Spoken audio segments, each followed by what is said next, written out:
نبی پاک صلی اللہ علیہ وسلم نے ارشاد فرمایا سونا مسلمان وہ ہے کہ جس کام سے اس کا مطلب نہیں اس کام کو چھوڑ دے۔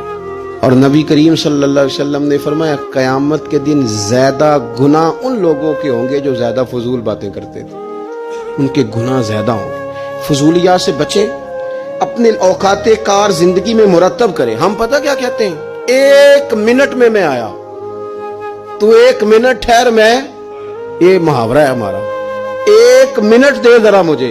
تو میں اکثر دوستوں سے کہتا ہوں کہ جو 1 منٹ ہے نا، اسے کیوں ضائع کرتے ہو؟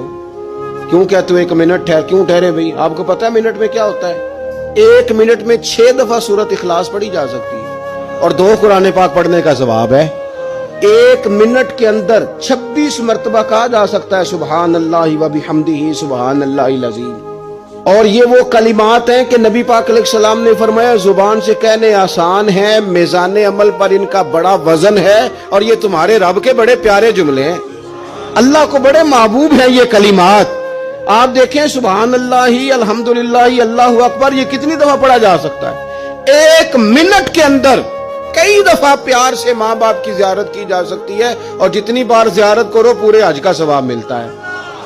1 منٹ کے اندر فون اٹھا کے کسی مریض کی عیادت کی جا سکتی ہے۔ اور میرے نبی پاک صلی اللہ علیہ وسلم نے فرمایا جب تم مریض کی عیادت کرتا ہے تو خدا کی رحمت کا دریا بہہ رہا تھا، تو نے اس میں غوطہ لگا لیا ہے۔ 1 منٹ کے اندر تو کمال ہو جاتا ہے، لیکن شرط یہ ہے کہ اس منٹ کو ضائع نہیں کرنا، اس منٹ میں کچھ